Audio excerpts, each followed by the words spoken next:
E aí, tudo certo com você? Carlos Tozinho aqui de novo na área e vamos falar hoje sobre funções, um conceito extremamente importante, tanto na lógica de programação quanto em linguagens de programação de uma forma geral. Praticamente toda a linguagem de programação implementa esse conceito de função, tá? E é muito importante a gente entender para que serve a função, né? E como que a gente trabalha com funções. Então vamos começar primeiro entendendo o conceito de função, tá? Imagine o seguinte, deixa eu fazer aqui um desenho, tá? Imagine que você tem aqui uma função.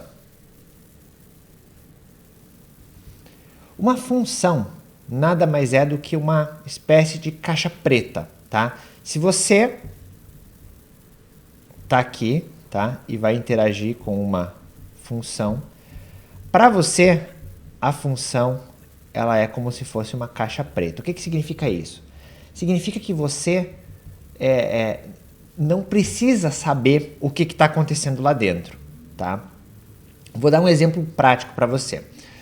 Imagine que você vai no caixa automático tirar dinheiro, tá? O que você faz? Quando você chega lá no caixa automático, você tem a intenção de tirar dinheiro, tá? Essa funcionalidade do saque é uma função, ok? Ela é uma função. Ela é uma caixa preta para você. Você não sabe como é que ela funciona internamente, você não sabe nos sistemas do banco lá como que, né, o processo do saque se comporta, você não sabe nada disso. E é bom que você não saiba, né? Porque você não está interessado nisso. Qual é o seu interesse quando você vai no banco sacar dinheiro? O seu interesse é receber o dinheiro. Quer dizer, você está interessado no retorno da função. Que nesse caso específico é o dinheiro, certo? Só que para você chamar a função, isto é, para você fazer o saque, mesmo que você não conheça, né, você precisa passar algumas informações, né, para que as coisas aconteçam, tá? Você precisa passar o que a gente chama de parâmetros, certo? Você precisa falar para o caixa automático o seguinte: olha, tá aqui o meu cartão do banco, né? Essa é a minha senha, esse é o valor que eu quero sacar, faça aí o teu trabalho. Então eu passo parâmetros para essa função, quer dizer, eu passo informações que a minha função precisa para poder fazer o trabalho dela, ok? Aí ela faz o que ela tem que fazer, comunica com os sistemas que tem que comunicar, faz tudo o que não me interessa e no final ela retorna para mim uma informação, que no caso aqui é um retorno físico, né? Ela retorna um bolo de dinheiro ali para mim, para eu poder pegar e ir embora, certo? Então esse é o conceito de função. Uma função é algo que encapsula alguma coisa, tá? Encapsula um conceito que não me interessa qual é e eu chamo essa função, tá? Toda função tem que ter um nome, que é a forma como eu uso para fazer a chamada, tá? Então eu chamo ela pelo nome, eu posso ou não passar parâmetros, tá? E eu posso ou não receber um retorno. Isso é uma função. Vamos partir agora para um exemplo um pouco mais algorítmico, tá? Suponha que eu tenho uma função que converte, sei lá, quilogramas para libras, ok? Não me interessa como a função foi escrita, não me interessa né, se ela calcula do jeito X, do jeito Y, não me interessa. O que me interessa, na verdade? Me interessa aqui, se eu tenho uma função que converte de quilo para libra, eu quero chamar ela e espero um resultado, certo? Bom, pense agora, se coloque no lugar da função, tá? Você é uma função que converte quilo para libra. Se alguém chamasse você e falasse assim, converte aí para mim de quilo para libra. A pergunta que você teria que fazer é o seguinte: legal, o que eu preciso de informação para fazer essa conversão? Se você for a função, você vai pensar, eu preciso de um peso em quilo então, né? Sem essa informação eu não consigo. Então, esse peso em quilo é um parâmetro que você tem que receber de quem chama, ok? Aí você vai fazer lá a sua mágica, né, seu código, e aí agora você tem que se colocar no lugar da pessoa que chama a função. Legal, ela chama pelo nome, passa lá o quilo, né, o valor em quilo, e o que ela espera receber como resposta? Bom, se eu estou chamando uma função que converte de quilo para libra, eu espero que essa função me devolva o valor em libras. Então esse é o valor que a função tem que retornar. Se você se colocar primeiro no lugar da pessoa que vai... se colocar primeiro no lugar da função que vai executar, né, aquela lógica, você consegue identificar facilmente quais são os parâmetros que você precisa. Depois, se você se colocar no lugar da pessoa que chama a função, você consegue identificar que tipo de retorno você precisa, ok? Um outro tipo de função, por exemplo, uma função de log, tá? Você chama lá uma função de log e você vai fornecer um texto para fazer um log em algum lugar, tá? Seja no banco de dados, seja no console, seja num arquivo, enfim. Não interessa, tá? A função não interessa. O que importa é que você vai chamar a função dizendo assim, ó, faça o log dessa mensagem. A mensagem é um parâmetro, você precisa dizer o que você quer gravar, certo? Agora, qual é o retorno esperado? Possivelmente nenhum, certo? Por quê? Porque você se coloque no lugar da pessoa que está chamando a função. Ok, eu pedi para fazer o log. Agora, e daí, né? Eu preciso de alguma informação de retorno? Talvez não, né? Eu só peço para fazer e beleza, assumo que foi feito e acabou, né? Então existem funções também que não precisam retornar dados para a gente, ok? Esse é um cenário, né? Seria um possível cenário. Assim como existem funções que simplesmente não precisam receber parâmetros. Por exemplo, uma função que é o seguinte, imagine que você quer chamar uma função que retorna para você a hora atual do dia, ok? Você não precisa dizer, passar parâmetros. Você fala assim, me dá aí a hora atual. O que a função vai fazer? Vai pegar a hora atual e retornar, ok? Ela consegue fazer o processamento, ela consegue descobrir a hora do dia sem precisar de um input, né, de uma entrada extra de informações nesse caso, né? É independente, né? Eu não preciso passar mais informações. Então, o que eu quero deixar claro para você é o seguinte, né? Resumindo tudo isso que eu estou falando. Uma função, ela executa um determinado código que é uma caixa preta para quem chama, tá? Quem chama não está interessado no que está acontecendo. Agora, a função, ela pode precisar ou não de informações para fazer o seu processamento, e isso a gente chama de parâmetro, e a função pode retornar ou não uma informação para quem fez a chamada. Tá? Isso basicamente resume tudo a respeito de funções. Agora que você já entendeu o conceito de função, a gente vai criar uma função na prática. Tá? Então vamos aqui para a nossa ferramenta, vamos escrever algoritmos agora. Bom, para criar uma função, eu vou definir a palavra-chave função. Perceba que eu tenho que criar fora do bloco início, tá? É assim que vai funcionar aqui na SoftBlue Logic IDE. Bom, o que a nossa função vai fazer? A nossa função vai fazer o seguinte, ela vai receber, com base numa informação de um vetor de números, tá? Ela vai encontrar qual é o maior número daquela sequência, certo? Vamos supor, por exemplo, que a gente vai trabalhar ali com um vetor de 3 posições, tá? Porque a gente vai precisar definir as posições aqui. E com 3 números ali dentro, e a nossa função ela tem o objetivo de dizer, esse aqui é o maior número, ou esse aqui é o maior número, tá? Vamos pensar então numa função desse tipo. Primeiro, ela tem que ter um nome. Vamos dar um nome para essa função. Essa função ela vai chamar, por exemplo, encontrar maior. Ok? Função encontrar maior. Toda função, quando a gente cria, a gente tem que definir um bloco de código delimitado por chaves, tá? Que é o bloco daquela função ali. Bom, agora vamos pensar o seguinte, se coloque no lugar da função, tá? Você é uma função que tem que calcular o maior número de uma sequência. O que você precisa para fazer isso? Que tipo de informação, né? Pensa um pouquinho, que tipo de informação você precisa para fazer esse cálculo? Ora, se eu preciso calcular o maior valor numa sequência, eu preciso da sequência, né? Sem uma sequência eu não consigo fazer meu trabalho. Portanto, a sequência é um parâmetro. É uma informação que tem que ser passado por quem chama a função. Então, o parâmetro eu defino entre parênteses logo depois do nome, tá? Eu vou chamar aqui, então, essa função, esse parâmetro, né, de inteiro, V3. O parâmetro nada mais é do que uma variável, tá? Que eu defino exatamente como eu já definia variáveis nas aulas anteriores. certo?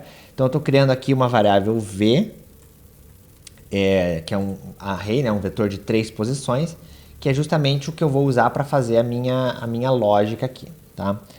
Então, vamos lá, vamos encontrar o valor maior. Bom, para encontrar o valor maior, o meu algoritmo vai ser o seguinte. Eu primeiro vou dizer que o maior é o primeiro elemento, tá? Então, eu vou criar aqui uma variável maior e vou dizer que o maior é o primeiro elemento. Ok?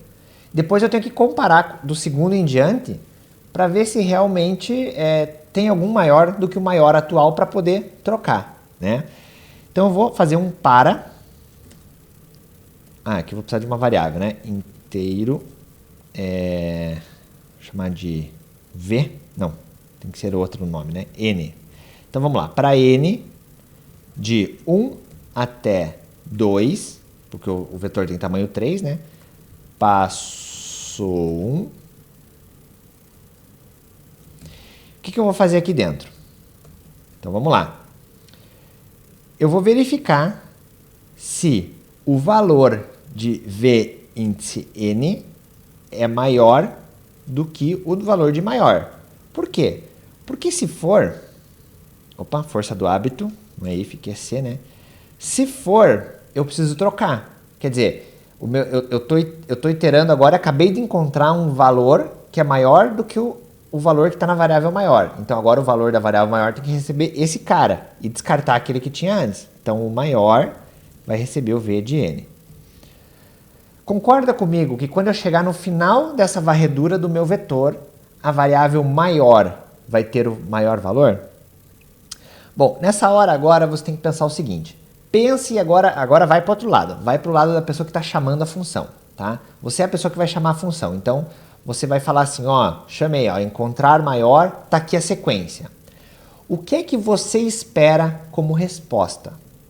Bom, se você está chamando uma função que você fornece uma sequência, ela tem que encontrar o valor maior, você espera, né, que ela diga para você que valor maior é esse. Então, essa função, ela tem que retornar uma informação para você, ela tem que ter um retorno.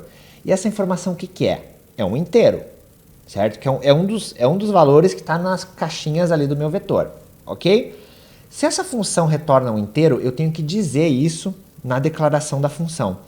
E eu defino depois dos parênteses, aqui eu coloco uma flechinha, hífen e maior, e digo que ela retorna um inteiro.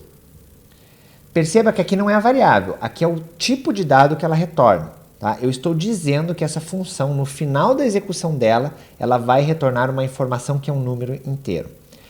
Quando eu digo que essa função vai retornar um número inteiro, eu preciso, então, ser coerente com essa minha definição e retornar o número inteiro. Portanto, o número que eu vou retornar é o que está dentro do maior. Concorda? Que é o maior valor que eu achei. Então, eu vou usar a palavra-chave retorne e a variável que está aqui.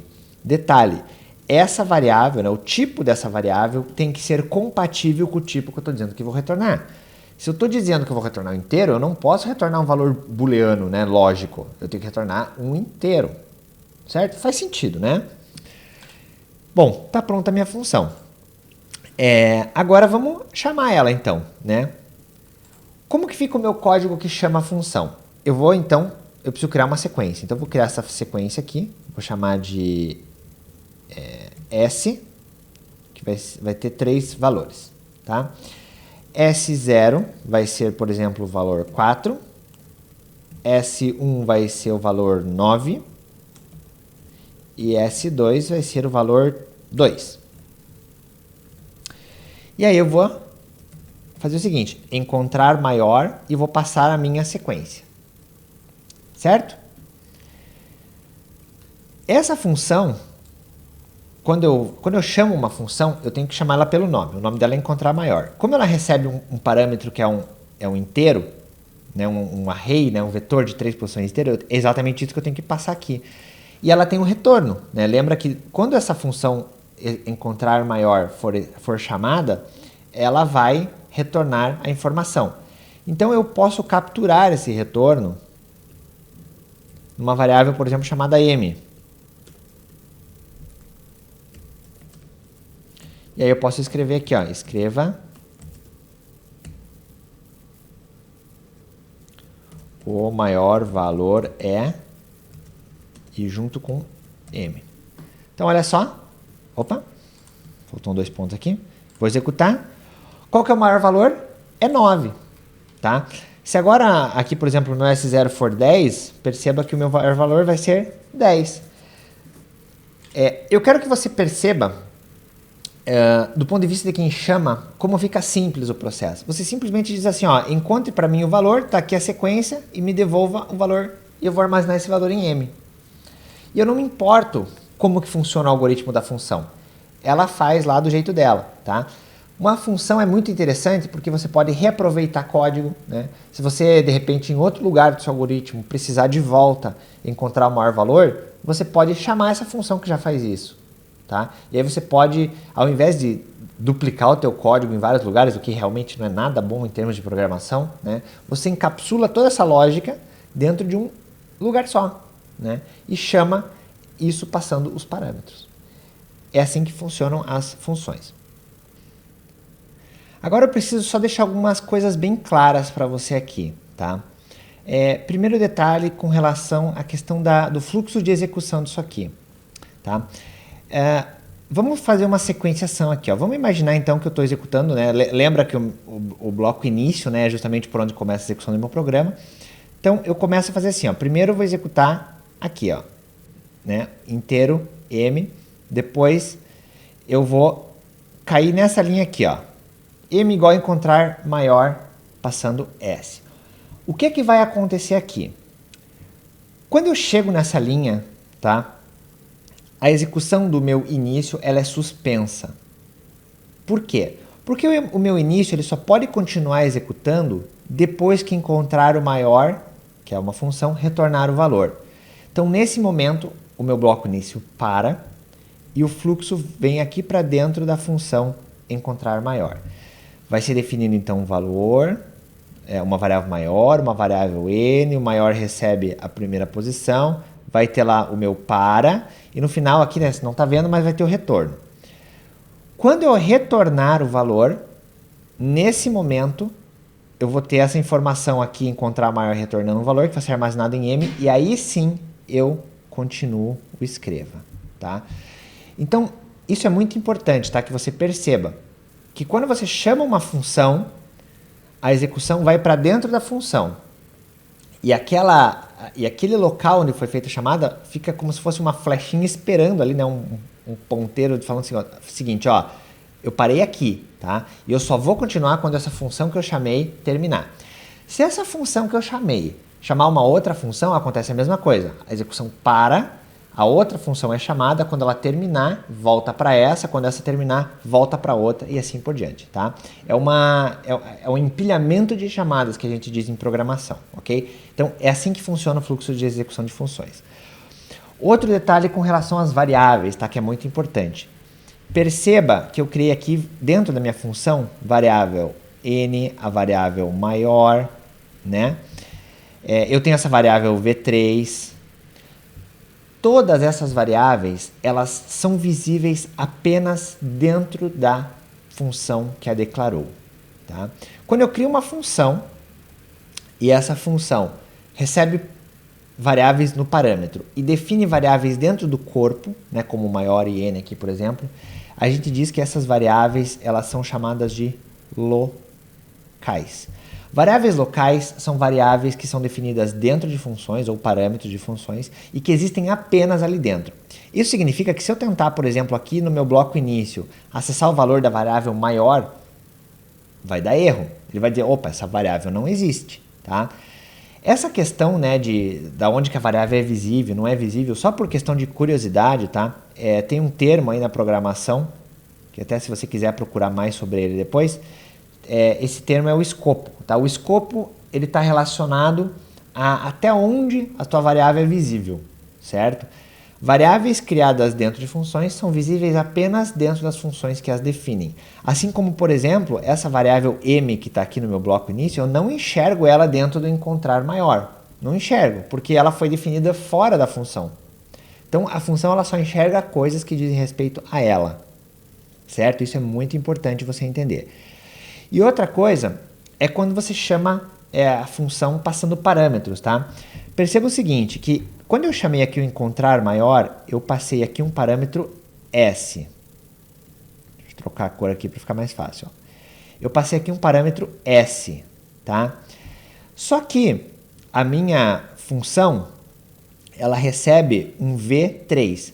Então, o que acontece internamente na hora da execução da função? O valor de S é copiado para dentro da variável V. Isso vai fazer com que S e V sejam a mesma coisa, tenham o mesmo valor. S é igual a V, tá?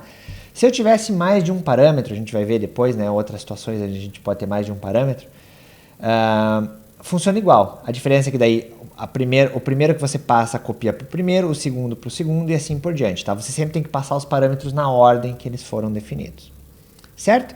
Então, basicamente é isso, tá? Eu acho que com isso eu consegui explicar para você bem aí tanto a parte teórica como um exemplo prático interessante do uso de funções. Espero que você tenha entendido e nos falamos na próxima. Um abraço e até já!